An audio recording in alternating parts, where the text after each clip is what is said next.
জয় শ্রীকৃষ্ণ, রাধে রাধে। আশা করব ভক্তরা মাতাজিরা আপনারা সবাই ভগবান শ্রীকৃষ্ণ এবং শ্রীমতী রাধারানীর কৃপায় সবাই ভালো আছেন। আজ সনাতন ধর্মের প্রচারক কৃষ্ণের দাস সুজিত নাহা আপনাদের সামনে উপস্থিত হয়েছি।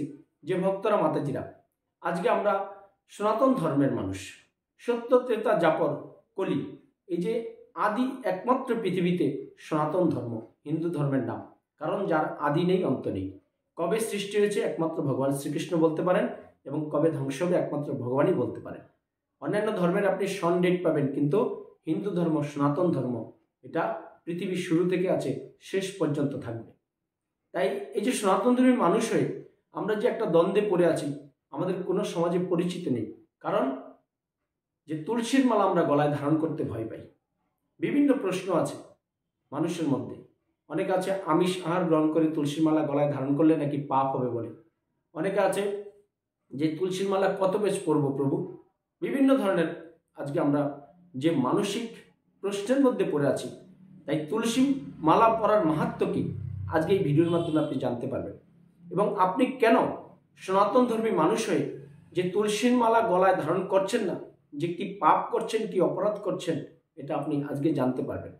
এবং এই তুলসীর মালা ধারণ করে যদি আপনি মৃত্যুবরণ করেন, যদি আপনি প্রসাদ বুঝি নাও হতে পারেন, যদি আপনি নিরামিষ আহার গ্রহণকারী নাও হন, যদি আপনি তুলসীর মালা একবার গলায় নিয়ে মৃত্যুবরণ করতে পারেন, তাহলে আপনার এই আত্মা কোথায় গতি হবে সেই কিছু আজকে এই ভিডিওতে জানতে পারবেন। এবং তুলসী মালা পরার যে সঠিক সময় এবং সঠিক তিথি এবং কিভাবে পরবেন, যারা মাছ মাংস ডিম আমিষ আহার ছাড়তে পারছেন না, তারাও কি তুলসীমালা পড়তে পারবেন? এবং তুলসীমালা কত পেজ পড়বেন গলায়, কে কিভাবে পড়বেন, আজকে শুরু থেকে শেষ পর্যন্ত আপনি এই ভিডিওর কথাগুলো শ্রবণ করুন। শাস্ত্রীয় কথা, এটা আমার আপনার কোনো কারো কাছ থেকে শোনা মন গড়া কথা নয় ভক্তরা মাতাজিরা। তাই ইতিমধ্যে যারা আমাদের এই কৃষ্ণকথা সুজিত নাহা চ্যানেলটা সাবস্ক্রাইব করেছেন, তারা অবশ্যই ভগবান শ্রীকৃষ্ণ এবং শ্রীমতী রাধারানীর কৃপা সঞ্চয় করতে পারবেন। আর যারা নতুন ভক্ত ভিউয়ার্স মাতাজি আছেন, সবার চরণে প্রণতি নিবেদন, আপনারা আমার এই কৃষ্ণকথা সুজিত নাহা চ্যানেলটা সাবস্ক্রাইব করে বেল আইকন অন করে রাখুন। তাহলে আপনি ঘরে বসে সমস্ত সনাতন ধর্মের কথাগুলো আপনি পৃথিবীর যেখানেই থাকেন খুব সুন্দরভাবে নিষ্ঠা সহকারে শ্রবণ করতে পারবেন।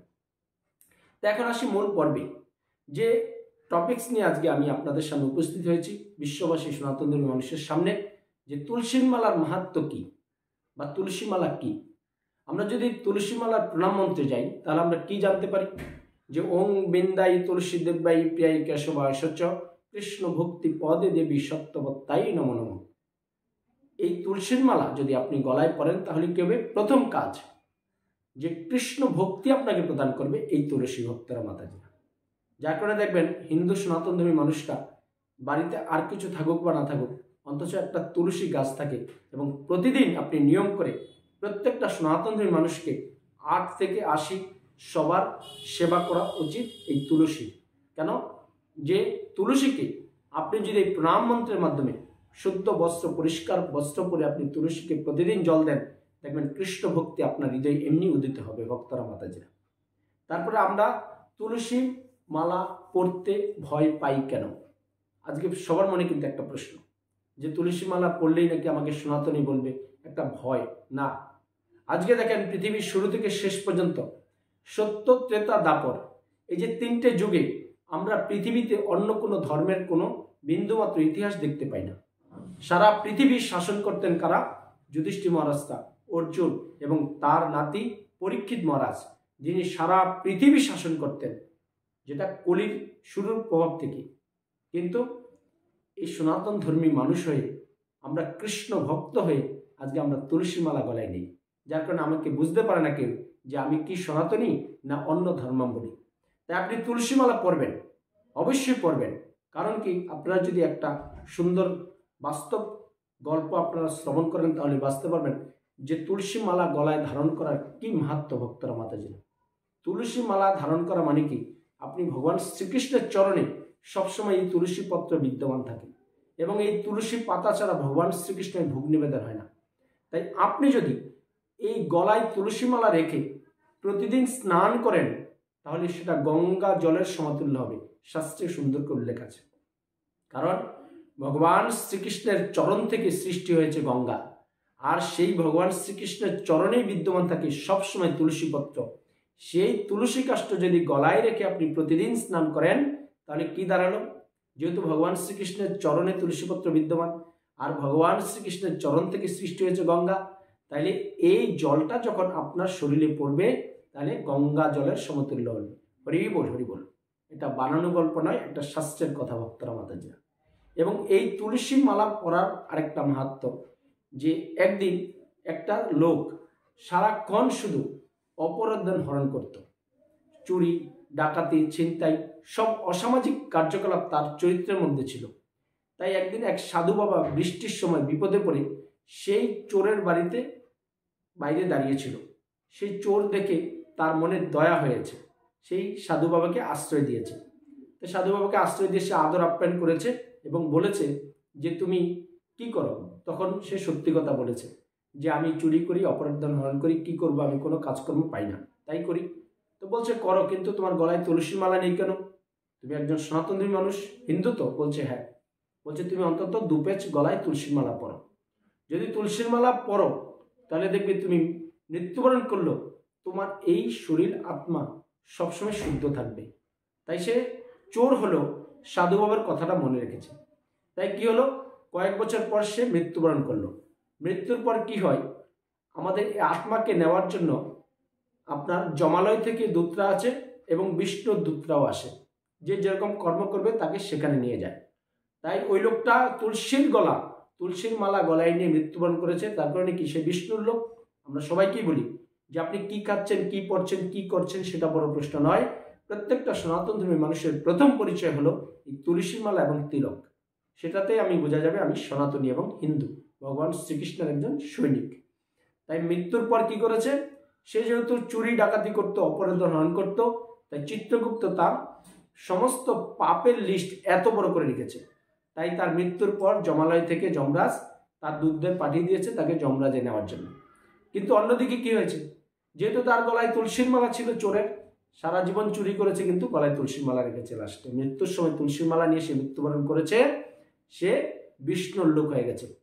যেই বিষ্ণুর লোক এসছে, যমের দূতরা এসছে, যমের দূতরা যখন সেই চোরের বডি স্পর্শ করতে যাচ্ছে, তখন বলছে দাঁড়াও বিষ্ণু দূতরা, সে আমাদের লোক, আমাদেরকে স্বয়ং বিষ্ণু পাঠিয়েছে, কারণ তার গলায় তুলসী মালা নিয়ে সে মৃত্যুবরণ করেছে, তোমরা তাকে নিতে পারো না।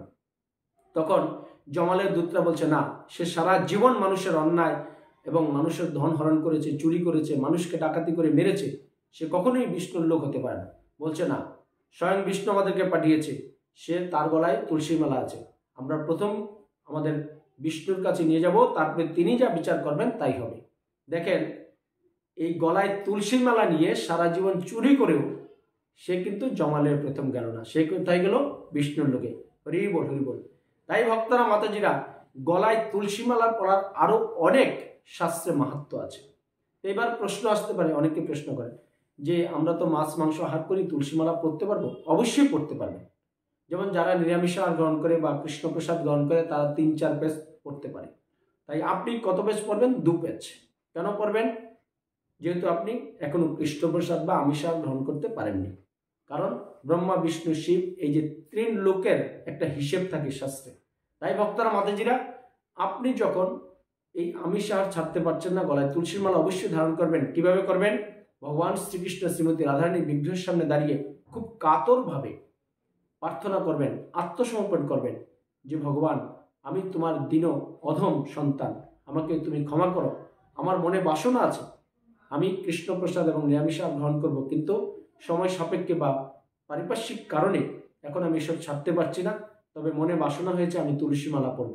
এই বলে ভগবান শ্রীকৃষ্ণের চরণ যুগল স্পর্শ করে, সাবধান রাধারানীর পায়ে যেন স্পর্শ না হয়, ভগবান শ্রীকৃষ্ণের চরণ যুগল ছুঁয়ে আপনি তুলসী মালা পরে নেবেন একটা সুন্দর একাদশীর দিন বা পূর্ণিমার দিন, যে কোনো দিনে ভক্তরা মাতাজিরা। এবং তুলসী মালা ধারণ করে যদি আপনি এই পৃথিবীতে আপনি মনে করেন বিভিন্ন ভূত প্রেত সব কিছু আমাদের চারিপাশে ঘোরাফেরা করছে, আপনাকে কেউ কোনো স্পর্শ করতে পারবে না। এবং আপনার গলায় যদি সবসময় 365 দিন বছরে তুলসী মালা থাকে, আপনাকে যদি কেউ অমঙ্গল সাধিত করতে চায়, আপনার কালা জাদু বা টোটকা কেউ যদি করতে চায়, সেই বিপদ থেকে আপনাকে ভগবান শ্রীকৃষ্ণ বাঁচাবে। কারণ এই তুলসী মালা আপনার গলায় রাখা মানে আপনি ভগবান শ্রীকৃষ্ণের 2 চরণকে গলায় ধারণ করতে পারছেন। হরি বল ভক্তরা মাতাজিরা। তাই এত সুন্দর একটা এই দুর্লভ মানব জীবন পেয়ে যদি আমরা কৃষ্ণ চেতনা কৃষ্ণ ভাবনায় জাগ্রত না হয়ে আমরা তুলসী মালা না পড়ি, আমরা ভগবান শ্রীকৃষ্ণের সেবা না করি, তুলসীকে একটু জল প্রদান না করি, তাহলে আমাদের দুর্লভ মানব জীবন কখনই আমরা সার্থক করতে পারবো না ভক্তরা মাতাজিরা। এবং তুলসী মালা আপনাকে দেখলে দেখবেন অন্য একটা সনাতনধর্মী মানুষ বলুন বা অন্য ধর্মাবলী মানুষ বলুন, আপনার প্রতি আলাদা একটা ভক্তি আসে। কারণ কি, তুলসী মালা গলায় থাকা মানেই কৃষ্ণ ভক্তি আপনার মধ্যে আছে। দেখবেন তুলসী মালা পরা আর আপনার কপালে তিলক থাকা, তখন দেখবেন আপনাকে দেখলেই বলবে হরে কৃষ্ণ রাধে রাধে। কারণ সমাজে আপনি অন্যান্য মানুষ থেকে একটু আলাদা। ভগবান শ্রীকৃষ্ণ সেটাই বলছেন এবং মহাপ্রভু সেটাই বলছেন। একবার হরিদাস যখন জানতে চেয়েছে যে বৈষ্ণব চিনব কি করে, তখন ভগবান মহাপ্রভু বলেছেন যে সদা যার মুখে কৃষ্ণ বিষ্ণু নাম থাকবে সেটাই বৈষ্ণব হবে। তাই বৈষ্ণব চেনার উপায় কি, যে কৃষ্ণ নামের যে প্রতীক থাকবে, গলায় তুলসী মালা থাকবে, কপালে তিলক থাকবে, দেখবেন আপনাকে দেখলে যে জীবনে কৃষ্ণ নাম না বলে, যে জীবনে রাধে রাধে না বলে, তারাও কিন্তু আপনাকে দেখলে বলবে হরে কৃষ্ণ রাধে রাধে। কারণ ভগবান শ্রীকৃষ্ণের 2 চরণ আপনি এত সহজভাবে এই গলায় ধারণ করতে পারছেন। তাই অরিজিনাল তুলসীর মালা আপনারা নিকটস্থ ইস্কন মন্দির বা কৃষ্ণ মন্দিরে পাবেন ভক্তরা মাতাজিরা। আশেপাশের দোকানে হয়তো অনেক সময় কি অসাধু ব্যবসায়ী থাকে, তারা অন্যান্য বিভিন্ন কাঠের মালাকে তুলসী মালা বলে তারা চড়া দাম নিয়ে ব্যবসা করে। তাই এসব অসাধু ব্যবসায়ীদের থেকে আপনার না ক্রয় করে আপনার মন্দির থেকে ক্রয় করবেন, তাতে আপনি শুদ্ধ ব্রাহ্মণ বৈষ্ণবের সেই অর্থটা সেবায়ও কিঞ্চিত লাগবে এবং আপনি সঠিক তুলসীর মালা পাবেন। তুলসীর মালা বেশি না, আপনি 50, 60, 100 টাকার মধ্যেই একটা মালা কিনে অবশ্যই আপনি আজ থেকে ভক্তরা মাতাজিরা গলায় ধারণ করবেন। তুলসী মালার এত একটা মাহাত্ম্য। তুলসী মালা নিয়ে যদি আপনি মৃত্যুবরণ করেন, আপনি যদি অজ্ঞাত কোনো কারণে কোনো পাপ কর্ম করে থাকেন, মিথ্যা কথা বলে থাকেন, বা কোনো দুষ্কর্ম করে থাকেন, তখন কিন্তু আপনাকে ওই গল্পের মতো সরাসরি আপনাকে জমালয়ের দূতরা এসে নিতে পারবে না। আপনি বিষ্ণুর লোক হবেন এবং তুলসী মালায় আপনার সম্মান শ্রদ্ধা সমাজে বাড়বে ছাড়া কমবে না ভক্তরা মাতাজিরা, যেটা আমরা প্রমাণ পাচ্ছি। আজকে দেখেন আমরা আর কিছু করছি বা না করছি, আমাদের এই বেশ পোশাক দেখলে, তুলসী মালা গলায় থাকলে, কপালে তিলক থাকলে, সবাই একটা কথা জোরে না বললেও কানে কানে বললে ওই যে হরে কৃষ্ণ যায়, ওই যে হরে কৃষ্ণ যাচ্ছে। এই যে কৃষ্ণ বলা, তার প্রতিকৃত কি, তাকে কেন বলাতে পারছেন আপনি? আপনার গলায় তুলসী মালা আছে এবং তিলক আছে বলে।